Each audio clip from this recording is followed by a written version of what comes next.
Iran names its new supreme leader on this Sunday night. The son of Ali Khamenei now at the helm as tit-for-tat strikes between the Islamic Republic and the U.S. and Israel escalate. From threats to drinking water to surging fertilizer prices for Canadian farmers. If you haven't bought your fertilizer by now, you're going to be in trouble. The global impact of the widening war.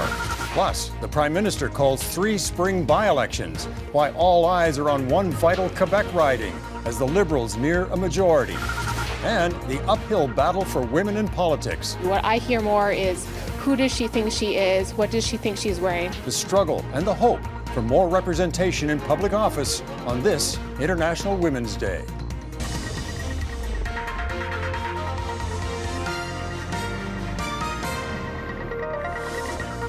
Good evening and thanks for joining us. There are major developments tonight in the Middle East. Iran says it has named its new supreme leader. Mojtaba Khamenei, the son of former supreme leader Ali Khamenei, as attacks expand on all fronts. Thick black smoke blanketed Tehran after the U.S. and Israel targeted fuel depots and refineries. Attacks are also widening on critical civilian infrastructure after desalination plants were attacked in Iran and in Bahrain. Saudi Arabia has reported its first civilian deaths, and tonight the Pentagon says a 7th American has died from injuries after an attack 1 week ago. The number of casualties is rapidly escalating across the region, with over 400 killed in Lebanon and at least 1,300 dead in Iran. Jeff Semple is following developments in our top story tonight. The view from Tehran overnight looked almost apocalyptic. For the first time, the U.S. and Israel struck Iran's oil storage depots and refining facilities, lighting up the night, then darkening the day. A toxic cloud blotting out the sun and raining drops of oil. Iran also accused the U.S. of striking a desalination plant, which converts ocean salt water to fresh drinking water, which Iran's foreign minister said was a lifeline for dozens of Iranian villages. The head of Iran's Red Crescent Society told reporters that thousands of civilian targets, including homes and businesses, have been hit. Despite Iran's president promising on Saturday to stop bombing their neighbors, the country's Revolutionary Guard showed it has other plans.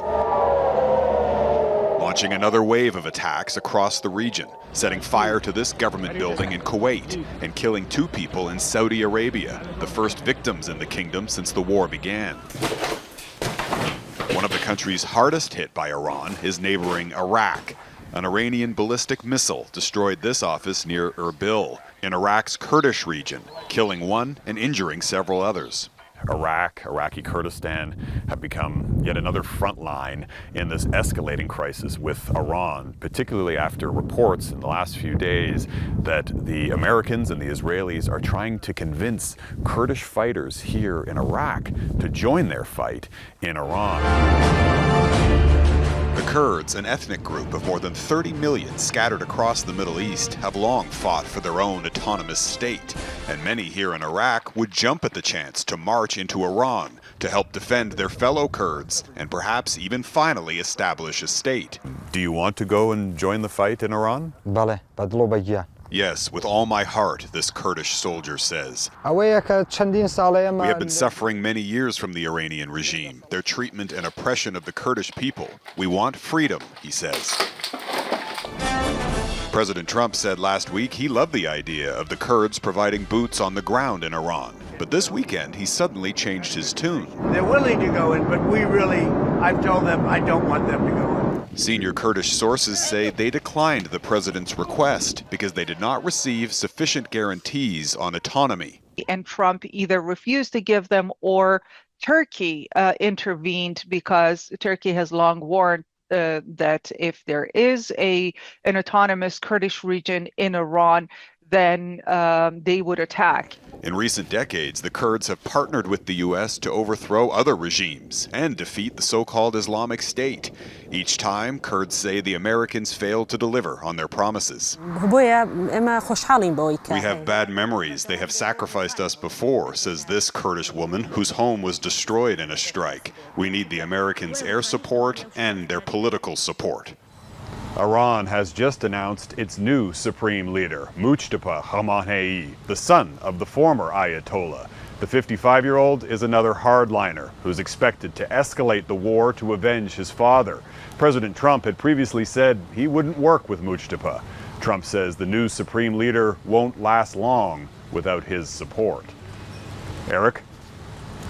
Jeff Semple reporting from Erbil, Iraq. Thank you, Jeff.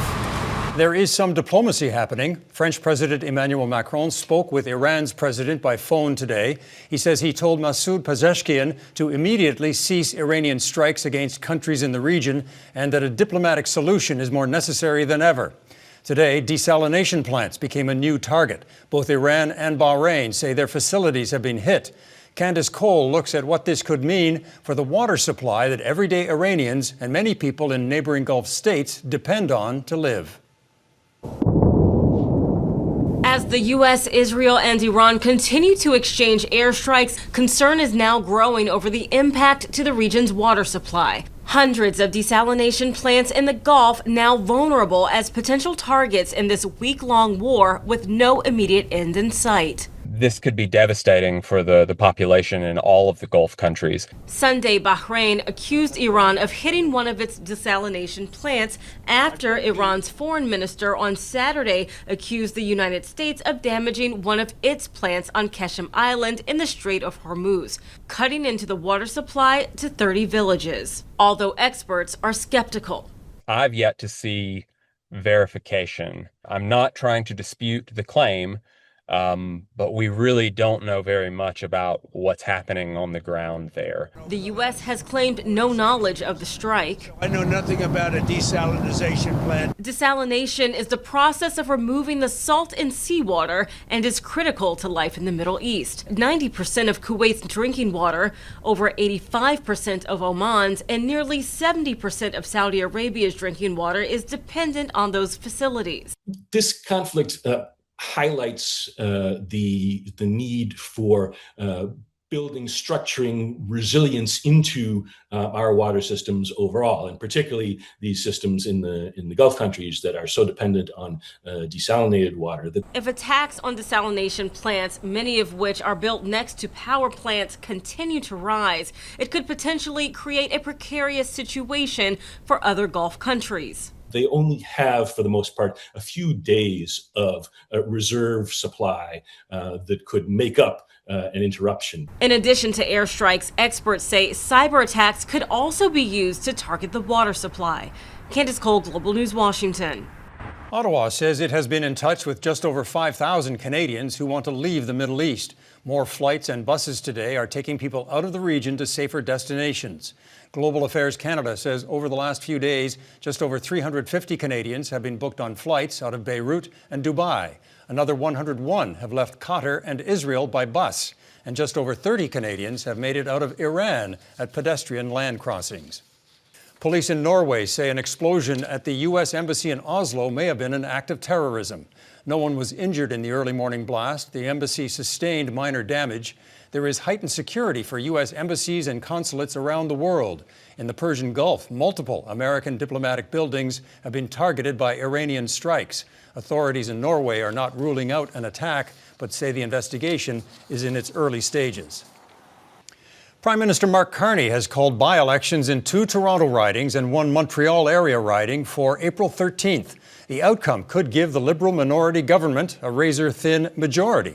The current standings in the House of Commons have the Liberals with 169 seats. 172 are needed for a majority, so the party would have to win all 3 vacant seats to reach that number.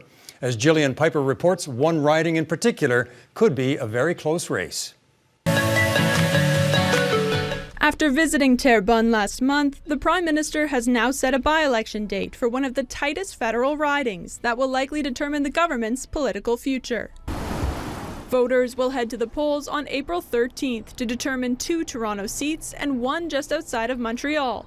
If the Liberals win all 3, they would have a slim majority, with the Speaker's vote able to break any ties in Parliament. The strongest that we've seen the Liberal Party and their leader since probably 2017. 2 of them should be easy Liberal victories. Terrebonne is expected to be the key battleground after the Supreme Court overturned the 2025 election result, which was originally called for the Bloc Québécois before a recount pushed the victory to the Liberals by a single vote. Terrebonne traditionally been a Bloc Québécois, more of a sovereigntist riding. The two Toronto area by-elections will replace former cabinet ministers Chrystia Freeland and Bill Blair in what are generally seen as safe Liberal seats, but the party is not taking anything for granted. We've seen some upsets in by-elections before, and that's why it's really important for the party and for candidates to work really hard in Toronto in those ridings to make sure that they keep those seats Liberal. How are you, man? The government has also been getting former Conservative MPs to add to the Liberal seat count, with Matt Genereux becoming the third Tory to cross the floor in the past 4 months.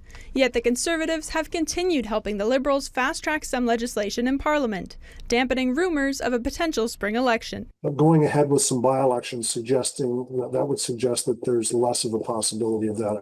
But another Liberal riding will soon be up for grabs, with Liberal MP Nate Erskine-Smith pledging to resign his federal seat in order to run for the Ontario Liberal leadership. Eric? Gillian Piper in Ottawa. Thanks, Gillian. Jewish leaders in the Greater Toronto area are calling for urgent action after 3 synagogues were hit by gunfire over the past week. We have a choice to make, a clear choice to make, about whether we are going to be a city, a province, and a country that buries our head in the sand and tolerates this kind of intimidation, this kind of terror in our communities, or whether we will unite to stand against it and push back. 2 of the shootings happened this weekend. No one was hurt in any of the attacks, but no suspects have been found either. Bracing for higher costs. Coming up, as Canadian farmers see prices soar for fertilizer, experts warn that food prices could be next.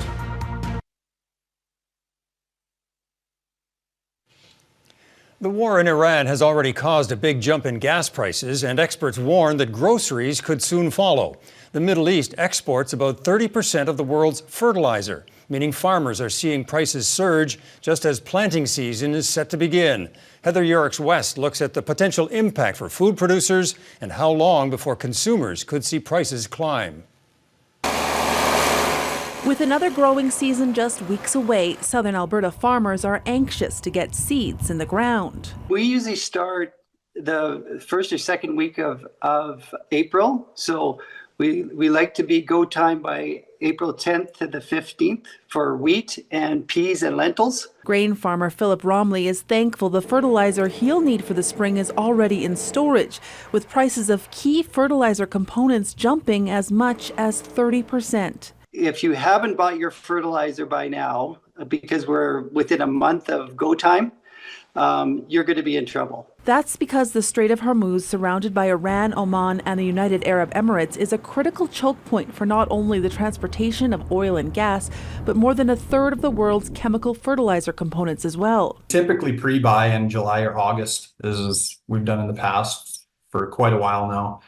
So as far as fertilizer needs, we're full. While many Canadian farmers may be shielded from the fertilizer price shock for now, soaring energy prices could soon have an impact on grocery store shelves. For every 25% increase in crude, it equates to about $150 to $200 for a family of 4 in Canada that they have to pay more for the entire year. The good news is food price hikes will only happen if the price of oil remains high for at least 5 or 6 weeks. Now, keep in mind that on April 1st, the carbon tax, the industrial carbon tax goes up from $95 to $110 a metric ton. So we're likely to see a bit of a double whammy across the supply chain, setting the stage for a potential jump in already inflated food prices by summertime.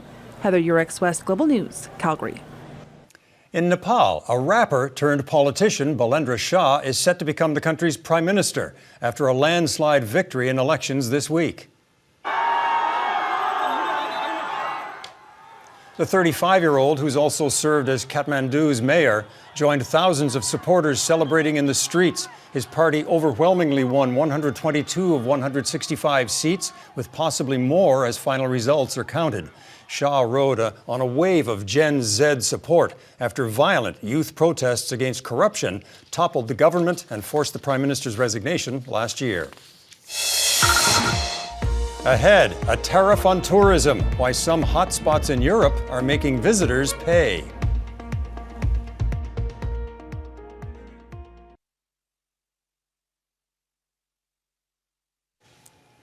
According to the UN, nearly 800 million international visitors traveled to Europe last year. Faced with booming numbers, some of the most popular destinations are trying to reduce tourism to keep local residents happy. As Vincent McAvenny reports, Barcelona is one tourist hotspot that is raising fees to make potential visitors think twice before coming. After 144 years of construction on the Sagrada Familia Basilica, workers in Barcelona finally placed the highest section on the central tower last week. Antoni Gaudi's masterpiece is now Barcelona's tallest building and the world's tallest church, attracting 5 million visitors a year despite still being years from completion. Tourism has boomed in Barcelona since the city underwent massive redevelopment to host the 1992 Olympic Games. But in recent years, there's been a backlash, with increasingly vocal protests across Spain about excessive numbers of visitors, who locals blame for pushing up housing prices by driving a rise in short-term holiday rentals on platforms like Airbnb. To combat this, Barcelona has already announced plans to ban all short-term rental accommodation by 2028. From April, the city will also double its tourist taxes, meaning a charge of up to €15 per person per night, depending on what class of hotel you stay in. Tourists visiting the Basilica were divided on the plans. I don't think these additional costs are fair. After all, we bring them revenue, we tourists, by going to their restaurants or visiting their monuments and so on. It's the same issue in France in certain cities, housing problems. So I understand the demands of the people of Barcelona.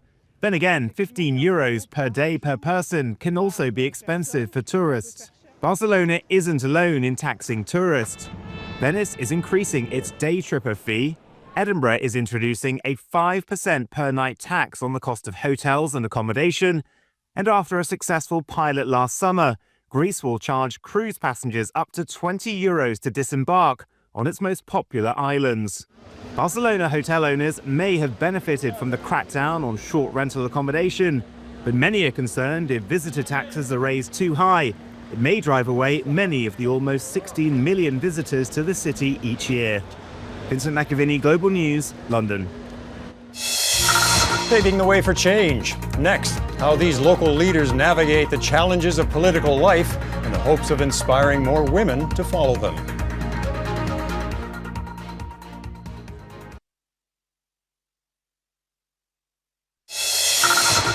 Natalie Wilkie has won Canada's first gold medal of the Winter Paralympics in Milan. She topped the podium in women's standing biathlon. It's Wilkie's second medal of these games. She took silver in the women's sprint a day earlier. The 25-year-old from Salmon Arm, BC, was also Team Canada's flag bearer at the opening ceremony. On this International Women's Day, some women in Saskatchewan are speaking out on the challenges they face seeking public office. The province has among the lowest number of women in local government. As Vanessa Tiberio reports, experts say getting more women to consider a career in politics is still a struggle in this country.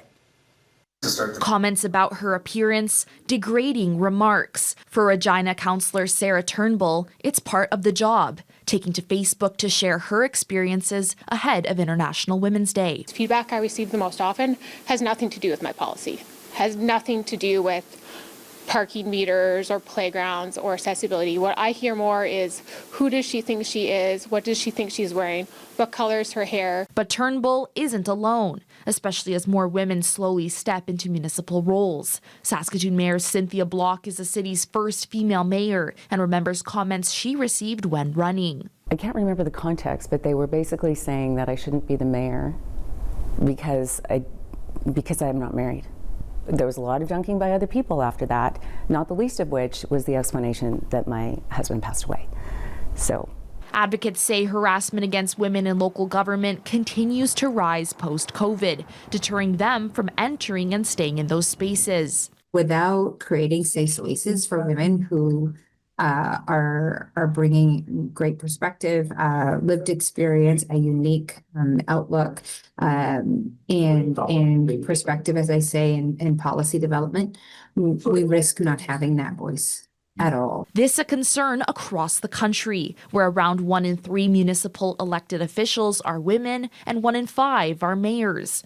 But in Saskatchewan, the numbers are even lower. Saskatchewan is among the worst, with under less than 20% of councillors are women. Experts say having women in local roles has many benefits. It's been shown to make a difference in the kinds of services that are provided, what public transportation looks like, all of those sorts of things, safety in their communities. So I think it's really important. North Battleford Mayor Kelly Houghton is also her city's first female mayor and says policy adjustments like parental leave can help with women's inclusion. Some of those adaptations just help to make more space for women at these tables. Understanding our life circumstances might change. Give to Gain is this year's International Women's Day theme, echoed by these leaders hoping to pave the way for future generations. Just go for it. I think that's the message on International Women's Day. Who thinks that they're going to grow up and be the mayor if you've never seen a girl mayor? Nessa DeBerrio, Global News. On this International Women's Day, that's Global National for this Sunday night. I'm Eric Sorensen. Tonight's Your Canada is this ice fishing hut on the Red River in St. Andrews, Manitoba. We love seeing Your Canada. Please email your photos to globalnational@globalnews.ca. Donna will be back tomorrow. Thanks for watching.